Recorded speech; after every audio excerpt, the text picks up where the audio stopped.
welcome back to another video feature of the Immersive Worlds Handbook. Today I've got my camera here in Las Vegas, actually a couple cameras, and as you can see I am walking through Caesar's Palace, which gives me an opportunity to get some really amazing footage, still photography, videos, and so forth. So in this particular feature today, I want to focus on just some general tips about doing photography and videography here on the Las Vegas Strip.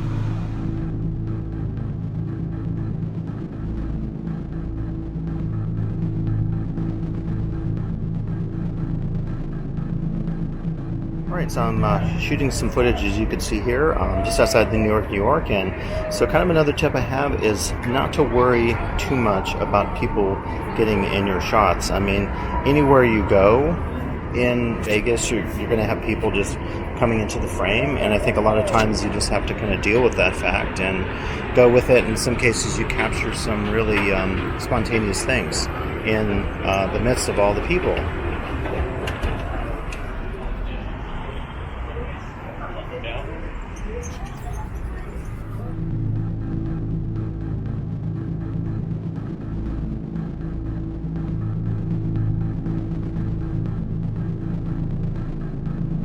Alright, so as I'm here in Las Vegas, I'm trying to capture here some cool video with my DJI Pocket Osmo. I probably need to recenter the footage here, recenter the gimbal rather. But one of the things that I think is key when you're thinking about doing any shooting is to think about your equipment, to think very seriously about what you need to use. I brought actually more cameras than I needed. On this trip, I brought my Blackmagic Pocket on this trip thinking I was going to use it, and in reality, I've discovered that the DJI Osmo Pocket is doing a lot of things, and it's adding the element of stabilization that I certainly do not have with my Blackmagic or my iPhone. My iPhone's shooting the video, and then you can compare it to the video that is relatively steady here from the DJI. And what's cool about it is it's super small. I can throw it in the bag. It's inconspicuous. I can use it as I need it in a lot of different conditions. Whereas with my Blackmagic, I have to really bring a tripod or a monopod. I have to think about lenses. I have to think about an external monitor with the HDMI cable. And it just adds a lot of gear and bulk when I'm maybe in some cases thinking about trying to make a very minimal setup.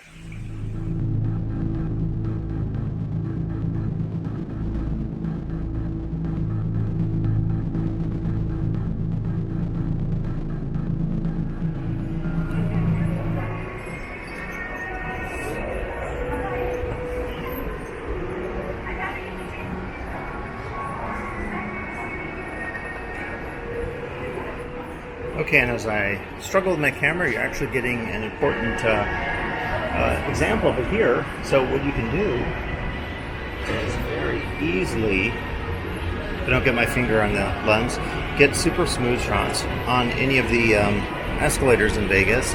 And yeah, it just makes for a real opportunity to shoot something that has, you know, a fairly cinematic look to it.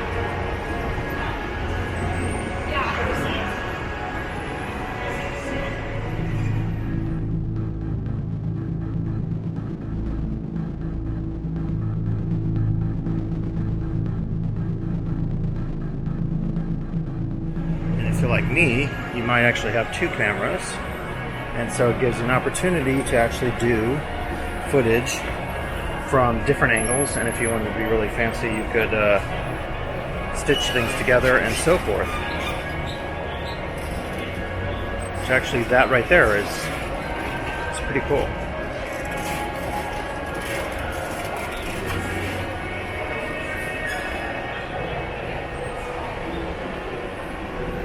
So yeah, just one of many tips to think about if you are out and about and you're trying to get some really good shots on your trips.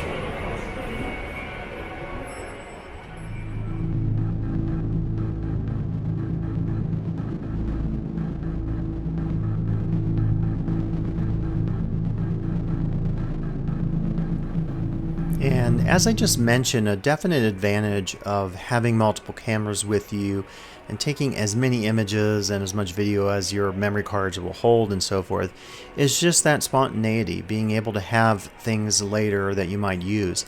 I can't tell you how many times that I've gone back to old footage or old still photography, my over 40 to 50,000 images I have in my Google Photos, because I needed those for a presentation or a video like this. So for me, having a ton of footage, a ton of still photography images is really important because I never know when I'm going to need those. So it really depends on your situation and what you're doing, obviously, with your footage and your images. But for me, having a ton of spontaneous images and video is always important because I never know when I'm going to need those images or footage in the future. So it's another recommendation here as you think about capturing images and video in consumer spaces.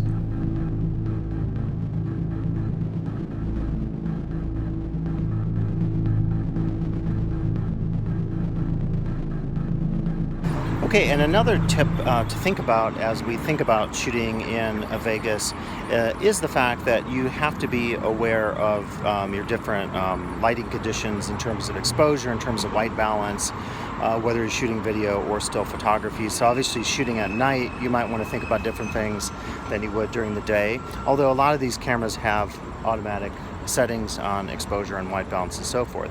Some don't, and some people shoot in RAW and do a lot in post-production. And recently I've been doing quite a bit of shooting with my DJI Pocket Osmo, and one of the challenges with that is during the day I have to use a ND filter and take that out off at night, of course, or if I'm going into an interior space. So it's just something to be aware of when you think about the challenges of shooting in different lighting conditions, indoors and outdoors, sun versus overcast and so forth.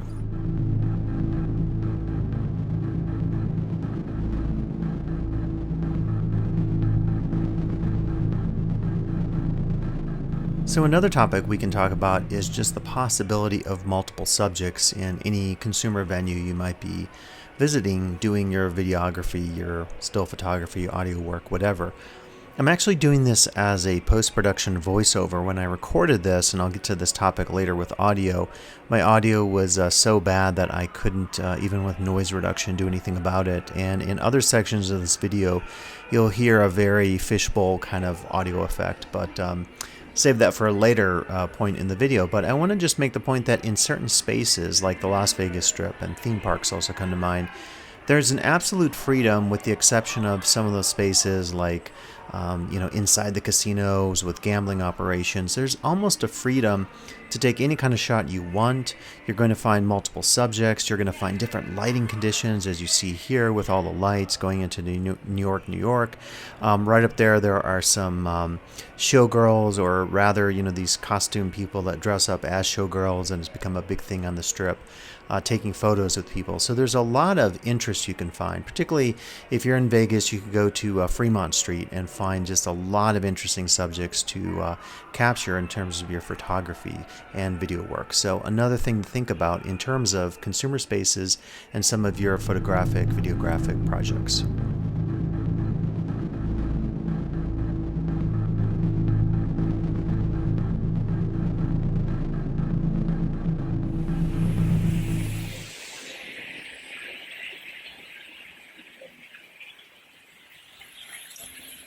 Okay, as I'm shooting here in Las Vegas, there's just a little reminder offer, and this is kind of obvious, but to have really ample batteries available, because the conditions often can be such that your cameras will run out of juice and you need more power to get you through a day of shooting, like is often the case for me.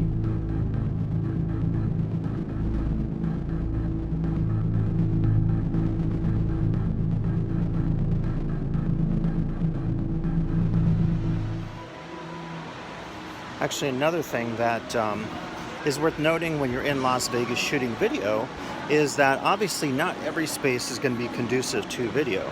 Some spaces are, in a sense, forbidden. You cannot typically take a lot of video or still images of, say, the pit area in a casino or the slot machines. People do it, of course. You win a jackpot, and sometimes you want to take an image or even a video. But what's cool about being here in Caesars, as you can tell from the ceiling here, is that certain spaces have not only an acceptance of shooting video or photography, but almost the guest is really encouraged. Certain places are set up for photography or video that remind me really of the old days of the Kodak picture spot in theme parks that we are familiar with. So another tip today.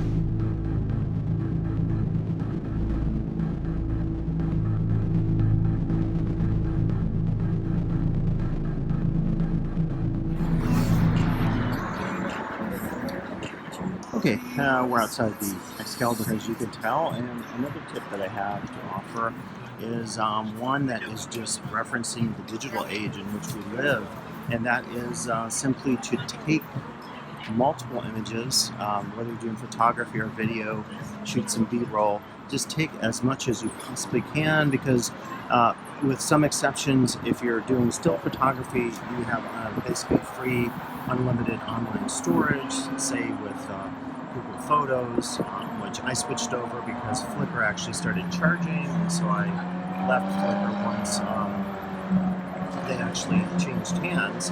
And I think the only exceptions or rules with Google that could impact you is if you're shooting like raw photos or TIFF or very high image density photos that take up a lot of space. They may restrict you and you might have to purchase an upgraded plan or something like that. But what I generally do is put my big TIFF files on a hard drive and mark those and archive and catalog them, and then I place my smaller JPEG images of various types up in different folders in Google Photos. And so it's pretty convenient also for me if I'm doing research trying to find images later. I can have everything archived and easily found. The other thing is for video, if you have hard drives or storage space, then you can easily archive video. Video isn't as easy to archive online because it's larger and you'd have to pay for such uses. But in one sense, when I make a YouTube video, although it's not my raw files, I have a free archive available there in case I ever did lose those files. I would still have something available on YouTube to use at a later date if I wanted to do that. So it's kind of, I guess, a good reminder just to save some space. But in the digital age that we live in, with so much storage available, it's a nice opportunity to really think about taking more photos rather than less, focus on quantity and not quality, or focus on your quality when you get back home and you're working with your images or videos in whatever context you might be using. So a little tip to remember today.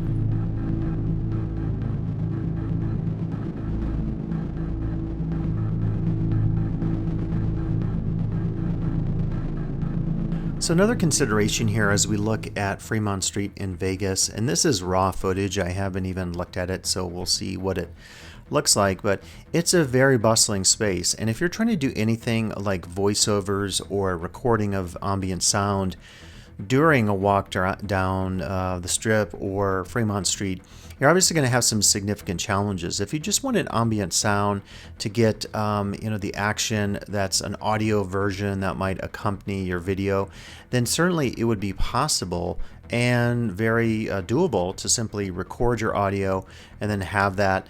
You're going to certainly encounter a lot of issues with consumer based audio, such that there could be copyrighted songs that could trigger the YouTube algorithms if you try to put it up online. So that's the one thing I've really struggled with in Las Vegas. I'll be outside the Wynn recording a voiceover, and all of a sudden there's a music track that starts playing. And even if I try to take it out in post-production, and if you have something like Neutron 3 or some of the Neutron products, or many others out there as well, you could actually go in and do some of that. It's kind of labor intensive, but you could do spectral analysis and pull things out of your soundtrack in such a way that maybe you could actually maintain whatever voiceover that you recorded and not have to do a post-production overview like I'm doing now. So again, I think that will just always be a challenge with any ambient sound that you might be recording in a space that is going to have multiple soundtracks playing, music, walking through a mall. Certainly you're going to get a lot of tracks playing. Some of that, if it's canned enough, then maybe it won't trigger the algorithms if you're trying to include that music later in one of your videos on YouTube. Now, if you're just doing a voiceover and you don't care about those sounds and music, and if you can avoid them, then I think you'll be in good shape. And certainly one of the things I tried to do on this trip to Vegas was to have my audio recorder and to have a lavalier microphone, and then to clip that onto my shirt, and then that way to have a little better, closer audio to my vocal apparatus, talking. So it's hopefully going to reduce a little bit of that background noise, and then also it's going to just sound a little better in terms of quality. The DJI Osmo, which I'm using right now here in Fremont Street, is really great. The stabilization is stellar, I think, as you're seeing. I don't really need even that Z-axis gimbal that could add another axis of stabilization. I think it's really nice. The color is really good. It's great with the lights here, working with it at night in a place like Fremont Street. The one real challenge would be the microphone. And one way around that with the DJI Osmo is there's a little adapter you can buy. It's not super cheap, like 30, 40 bucks. And then you can plug in a microphone that will then give you much better audio. And that could include a lavalier microphone. So you have a couple of options. You could bring an audio recorder. You just have to sync that audio to your video later if you want to have it sync sound, which is pretty easy to do. You just have your two versions of sound if you're recording sound with one of your camera devices that is just there as a reference track, and then you have a better, like a Tascam, or there's a new Zoom that just came out for podcasting that's pretty nice. You can then sync those just by waiting until you get a phasing effect, where basically it sounds exactly like it's the same audio track, and you can generally get it pretty close. And most viewers aren't going to be so picky that they're going to care if your audio is maybe a little out of sync with your video. And again, if they're not seeing your face, it's going to be the kind of thing that they're not even going to know. Like right now, if this was a live audio, you wouldn't necessarily care if you didn't see my face, and you wouldn't probably be that concerned about the sound sync. So again, the other thing you could do besides having an audio recorder is simply using the camera audio, figuring out the best way to record that, which in the case of the DJI Osmo would be getting that adapter, getting a lavalier mic, and seeing how your sound is. If it doesn't sound great, what you could always do in post-production is simply go in and record a voiceover, as I often do in many of these videos, simply because I'm trying to get better quality audio to go along with what you're hearing. You've certainly heard a lot of bad audio in this video, and some of that is actually instructive to leave in this video. So if you hear a lot of kind of fishbowl effect audio, what I did in Final Cut Pro and post-production, you could also do this in Logic, is to try to reduce the hum, reduce the noise in certain ways. And so you can experiment with that in post-production, but it's always a challenge, I think, to get it just right. Some of the Neutron programs out there are actually going to do a great job with this. They're more expensive and they are time consuming. So it's definitely something to think about as you're going about creating your projects that may include audio recorded in field settings.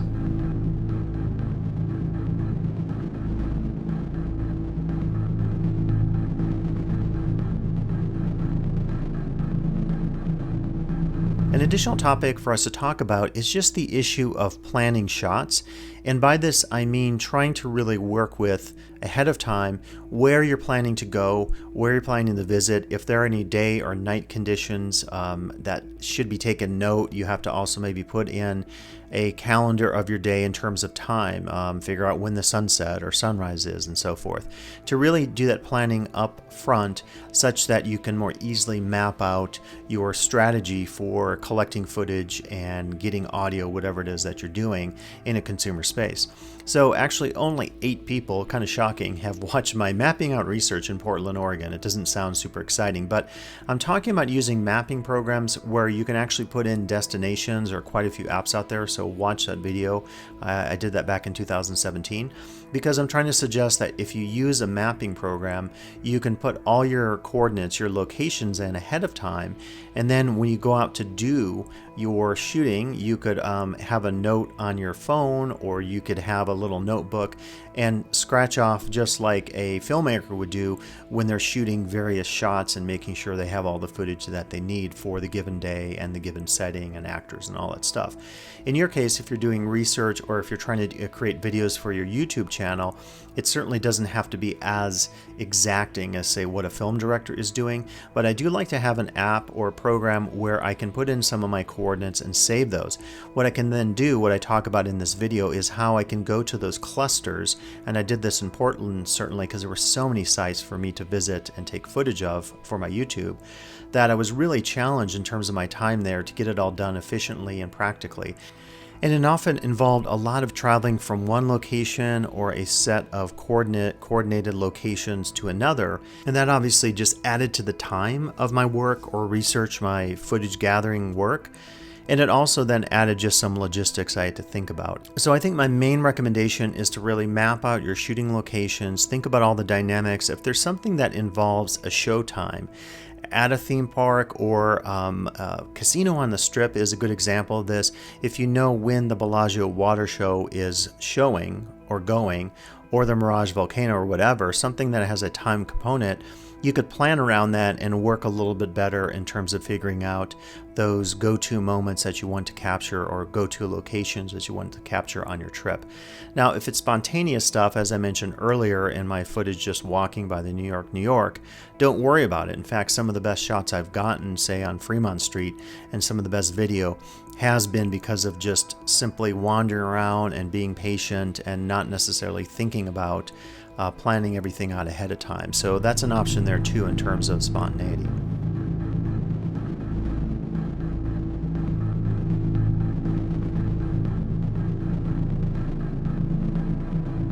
Okay, and to close our consideration today of just doing consumer location-based audio, video, still photography, other camera work, one thing just to think about is just the organization that might be applied to your work, typically probably in post-production. So as an example, if I have my footage here on a hard drive, just looking at some of this, I might have it organized by the location and the year, so Vegas 2019 videos. Then, because I specifically organized some of this ahead of time using my mapping programs and mapping out my research as I talked about just a bit ago, I knew then that I wanted certain locations, so I did a whole set of videos and still shots at the Happy Place, which is an immersive venue inside the shops connecting the Luxor and the Mandalay Bay. So I had all my photography I captured here. I also had some video, and then if I had any screenshots that I took of, say, post-production screenshots of the website or other things related to the space, I could organize those neatly in one folder. So having specific folders, as obvious as this is a great example of just being more organized. If you have a list of shots ahead of time and spaces you plan to visit, it'll be much easier to do this after the fact. In doing some of my Vegas videos, I worked on dividing the Vegas Strip into 6 main areas logistically, and then I sort of start at the Vegas sign and move all the way to Fremont Street. So it happened to fall into 6 different locations, and each of those has multiple casinos, and those have subfolders with video and so forth. So it makes it a little bit easier just in terms of doing your project in post-production to have all this mapped out ahead of time. Store your footage. Always, of course, make a backup on an external drive or save your images to a cloud-based storage system. Video, it's a little harder to do, and that way you have redundancy of your footage so you don't lose any amazing footage. So it's just another reminder of how some organization can help us a lot after the fact when we're trying to organize these videos, put them together, add sound, tracks, titling, do editing, voiceovers, and so forth. It can be really time consuming, and you've probably discovered that if you spend some time working in some of these areas like my work and so forth. So that is going to be the end of this video today. I'll give you one final farewell comment here, and then that will be the end of this video. Again, thank you for listening to this video. It is a little bit choppy in the sense of recording some of this footage, but I wanted to give you a really spontaneous approach to how I think about some of those issues that I engage in when I'm doing video, still photography, and audio work in a consumer space, like in this example, the Las Vegas Strip. So thanks for listening. Well, I hope you gained some insights from this short video today talking about photography and videography here on the Las Vegas Strips. Please come back for additional video features of the Immersive World's Handbook.